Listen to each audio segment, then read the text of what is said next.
Doctor سفیان قاضی مدنی صاحب سے گزارش کروں، جو کہ جامعہ محمدیہ کوکن محصلہ کے مدیر ہیں اور Konkan educational and welfare society کے صدر ہیں، اور آپ نے قسم مدینہ منورہ سے قسم العقیدہ میں پی ایچ ڈی کی ہے اور مخطوطات وغیرہ پر بھی آپ کا اچھا خاصا کام رہا ہے۔ تو میں ان سے گزارش کروں گا سفیان قاضی مدنی صاحب سے کہ وہ بکر ابو زید کے مشروع میں شیخ عزیر شمس کا حصہ اس حوالے سے اپنی گفتگو بیان فرمائیں۔ السلام علیکم ورحمۃ اللہ وبرکاتہ۔ بسم اللہ الرحمن الرحیم وبہ استعین وصلی اللہ علی سیدنا محمد وعلی آلہ وصحبہ اجمعین وبعد۔ قابل احترام علماء کرام، اساتذہ، باحثین اور اس سیمینار کو منعقد کرنے والے سبھی منتظمین کے شکریہ کے ساتھ ماشاءاللہ بہت ہی بہتر علمی مجلس اس وقت جمی ہوئی ہے، اور اگر میں بحیثیت مستفید اس میں شریک ہوتا تو شاید یہ میرے لیے بہت بہتر ہوتا۔ اتنے بہترین مقالات اور نگارشات پیش کی گئی ہیں۔ البتہ چونکہ مجھے ایک عنوان کا مکلف کیا گیا ہے، اس لیے میں مناسب سمجھتا ہوں کہ اس پر مختصر انداز میں روشنی ڈالوں۔ امید ہے کاشف صاحب میری آواز بالکل کلیئر ہوگی۔ جی جی، آپ کی آواز واضح ہے، آپ بیان کریں۔ جی جی، تو جس موضوع کا مجھے مکلف کیا گیا ہے وہ علامہ بکر ابو زید رحمہ اللہ کے مشروع میں علامہ عزیر شمس رحمہ اللہ کا کیا کردار رہا ہے، اس پر مختصر روشنی ڈالی جائے۔ در حقیقت بکر ابو زید رحمہ اللہ کو جو مشروع سونپا گیا تھا اس میں چار طور پر ہمارے علماء سلف اور اکابر کے تراث کو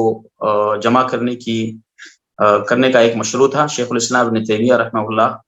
ابن القیم رحمہ اللہ، اور علامہ عبد الرحمن المعلمی اور علامہ الامین محمد الامین الشنقیطی رحمہ اللہ۔ تو یہ ایک بہت بڑا مشروع تھا جسے بکر ابو زید رحمہ اللہ نے مجمع الفقہ الاسلامی اور مؤسسہ سلیمان الراجحی کی تمویل اور اسپانسرشپ کے ساتھ شروع کیا، اور بذات خود آپ نے اس کے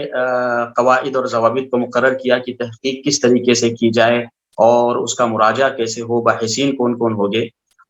تو الحمدللہ یہ جو مشروع تھا تقریباً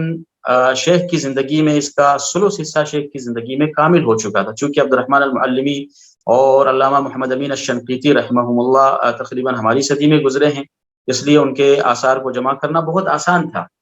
تو شیخ بکر کی حیات میں ہی جو ہے ان سارے آثار کو جمع کر لیا گیا تھا، لیکن چونکہ شیخ الاسلام ابن تیمیہ رحمہ اللہ کے فتاوے اور آپ کے رسائل اور آپ کے چھوٹے چھوٹے کتاب سے اتنے زیادہ منتشر تھے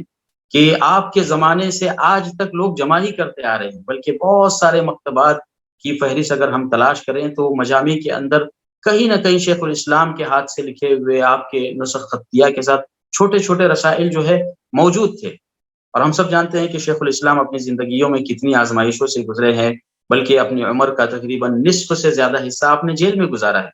تو اس ناحیے سے آپ کے جو فتاوا تھے، آپ کے آثار اور چھوٹے چھوٹے رسائل وہ بہت زیادہ منتشر تھے، اور ان کا استقصاء اور احصاء بھی ممکن نہیں تھا۔ یہاں تک کہ آپ کے شاغل ابن رشیق رحمہ اللہ نے لکھا ہے کہ لو اراد الشیخ تقی او غیرہ حصرها لما قدروا، کہ اگر شیخ الاسلام ابن تیمیہ رحمہ اللہ اور آپ کے شاگرد بھی آپ کے مکاتبات کو جمع کرنے کی کوشش کرتے تو ممکن نہیں تھا۔ اور ابن رجب الحنبلی رحمہ اللہ نے ایک جگہ لکھا ہے کہ اما القواعد المتوسطہ والصغار واجوبۃ الفتاوی فلا يمكن الاحاطہ بها لکثرتها وانتشارها۔ تو ہر دور میں یہ کوشش کی گئی ہے کہ شیخ الاسلام کے آثار کو جمع کیا جائے،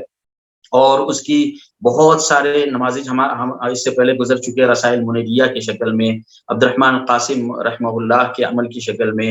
یا ابن عبد الحادی نے اور ابن المحیب وغیرہ نے بہت ساری چیزیں جمع کی ہے۔ مگر جو کام شیخ عزیر شمس رحمہ اللہ نے جس دقت اور تحقیق کے ساتھ ہماری اس صدی کے اندر کیا ہے، شاید قرن تاسع سے لے کر اب تک اتنا بڑا کام جو ہے شیخ الاسلام کی تراث پر اور شیخ ابن قیم رحمہ اللہ کی تراث پر نہیں ہوا ہے۔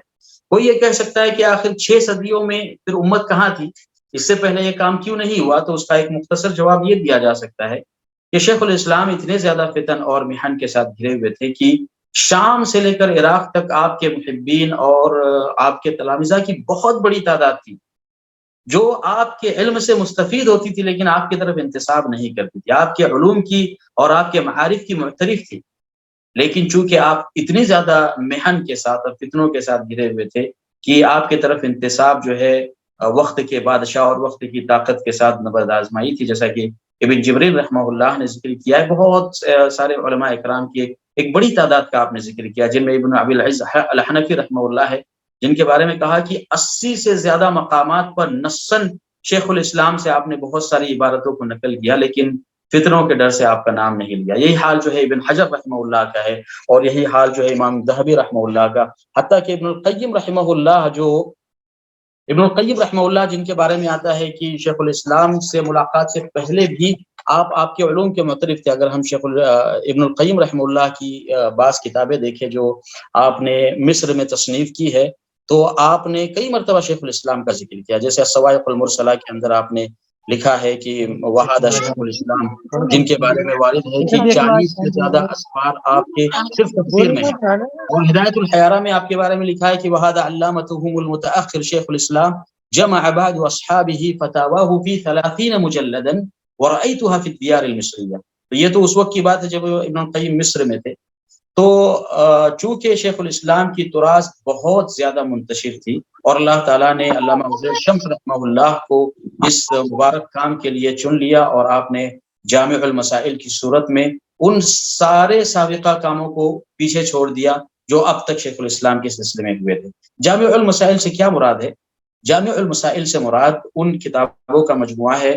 جو شیخ الاسلام کے مختلف رسائل اور مجموعات جو اب تک مکتبات میں منتشر تھے یا اس سے پہلے چھپ چکے تھے لیکن اس میں اغلاط موجود تھے، یا پھر ان کی توثیق نہیں تھی، یا ان میں سے بعض جو ہے ناقص تھے، رسائل منیریہ کے اندر یا ابن المحب کے یہاں یا ابن ابی عبد الحادی کے یہاں. تو وہ کتابیں جو اب تک مجموع الفتاوی میں نہیں چھپ چکی تھی یا چھپنے کے باوجود ناقص تھی، تو علامہ عزیر شمس رحمہ اللہ نے دوبارہ اثر نو ان پر کام کیا اور ان ناقص کو مکمل کرنے کی اور بلا توثیق چیزوں کی توثیق کرنے کی کوشش کی. تو جامع المسائل کا جو یہ پروجیکٹ ہے یہ 9 مجموعات پر مشتمل تھا، جس میں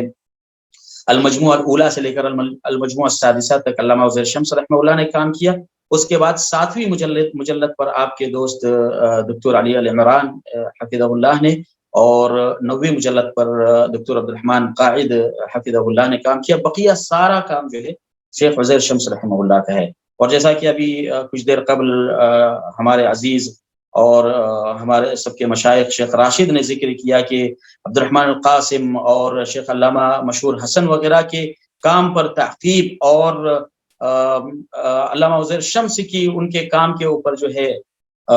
تعقیب کا ذکر کرنا خود اس بات کی علامت ہے کہ شیخ عزیر شمس واقعی معنوں میں شیخ الاسلام کے علوم سے مکمل طور پر واقف تھے. ایک ایک صفحہ اور ایک ایک ورقے کو اپنے مختلف مجامی سے نکال کر جو ہے امت کے سامنے پیش کیا. میں چند امتیازی خصوصیات ذکر کر کے اپنی بات کو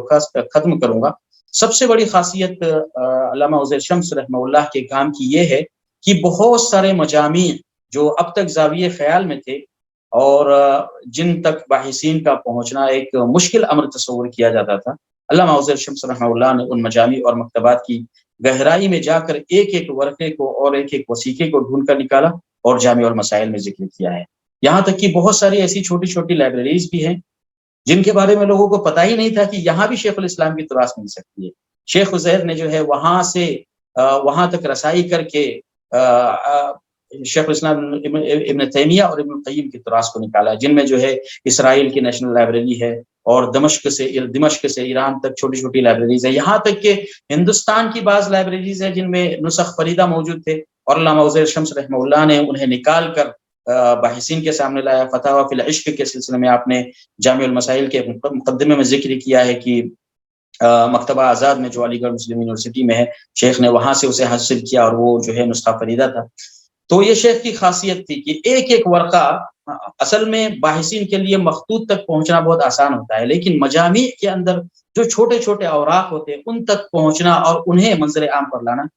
یہ بہت مشکل کام ہوتا ہے. اور اسی ناحیے سے شیخ عزیر سے میرا ایک چھوٹا سا تعلق بھی تھا کہ میں نے چونکہ دکتورا کے رسائل میں 12 چھوٹے چھوٹے رسائل کی تحقیق کی ہے اور وہ میں نے مجامع سے اخذ کیا ہے، تو چونکہ مجھے پتا تھا کہ شیخ عزیر شمس رحمہ اللہ نے جامع المسائل میں کام کرتے وقت مجامع پر انہوں نے اپنا ایک خاص منہج بنایا ہے، تو اس ناحیے سے کئی مرتبہ شیخ سے مکہ مکرمہ میں ملاقات کا اللہ نے شرف بخشا اور اللہ تعالیٰ نے آپ سے استفادے کی توفیق دی۔